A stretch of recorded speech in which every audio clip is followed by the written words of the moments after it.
तर बिहारचा महानिकाल आपण पाहतोय सकाळी 7 वाजल्यापासून लोकशाही मराठीवर बिहार निकालाच्या क्षणाक्षणाचे अपडेट्स जे आहेत आपण लोकशाही मराठीच्या प्रेक्षकांना देतोय। माझ्यासोबत माझे सहकारी अजिंक्य भातमरेकर देखील आहेत। अजिंक्य, आपण जर पाहिलं तर बिहारमध्ये जनता जी आहे जंगल राजला वैतागली होती का? कुठेतरी त्यांना परिवर्तन हवा होता, बदलाव हवा होता, अशी चर्चा कुठेतरी सुरू आहे।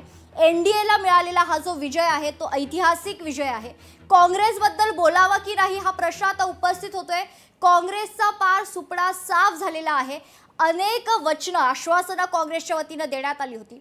महत्त्वाचं म्हणजे काँग्रेस देशातील दुसऱ्या क्रमांकाचा पक्ष असूनही काँग्रेसला हे अपयश पाहायला लागते। अजिंक्य, अगदी खरं मेघना, आणि याचे पडसाद या बिहारच्या विधानसभा निवडणूक निकालांमध्ये सुद्धा पाहायला मिळालेले आहेत। आणि ज्या ज्या गोष्टींच्या बाबतीत घोषणापत्र जे असतं, जाहीरनामा जो असतो पक्षांचा, महागठबंधन आरजेडी असेल किंवा काँग्रेस असेल, त्यांनी ज्या ज्या घोषणा केल्या होत्या, लोकांना जे जे वादे केले होते, जी आश्वासनं दिली होती, त्याची पूर्तता खरंच ते करू शकणार आहेत का, असा प्रश्न लोकांमध्येच होता। म्हणजे बिहारची जनता सातत्याने हा प्रश्न विचारत होती।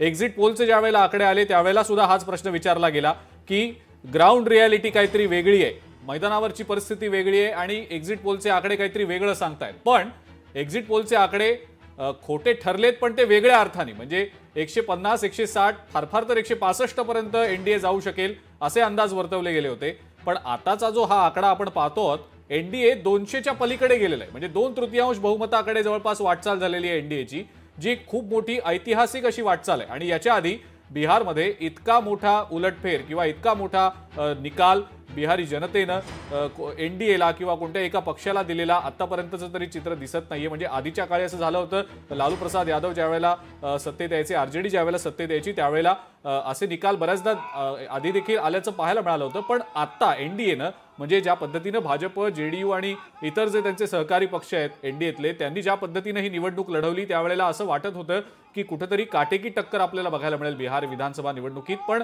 सध्या तरी तसं होताना दिसत नाही। म्हणजे आता तर जवळपास 200हून जास्त 205 जागांवर जवळपास एनडीएचे जे उमेदवार आहेत ते आयदर जिंकलेले आहेत किंवा आघाडीवर आहेत। आणि महागठबंधनचा तर पूर्णपणे सुपडा साफ झालाय। केवळ 31 जागांवर महागठबंधन सध्या आघाडीवर आहे किंवा त्यांच्या उमेदवारांचा विजय झालाय। त्यामुळे कुठेतरी हा एक वेकअप कॉल आहे का महागठबंधनसाठी, खास करून तेजस्वी यादव आणि राहुल गांधी यांच्यासाठी? कारण ज्या पद्धतीनं या दोन्ही नेत्यांनी प्रचार केला, तेजस्वी यादव सातत्यानं बिहार निवडणुकीच्या प्रचारासाठी कित्येक दिवस त्यांनी खरं तर खूप मेहनत पण केली, पण त्यांची जी मेहनत आहे ती कुठेतरी फळाला आली नाही असं सध्या तरी दिसतंय मेघना।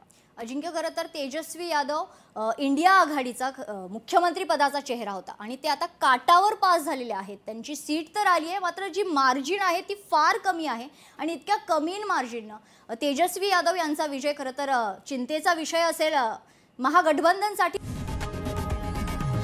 लोकशाही मराठी ऐका, पहा, जागरूक रहा।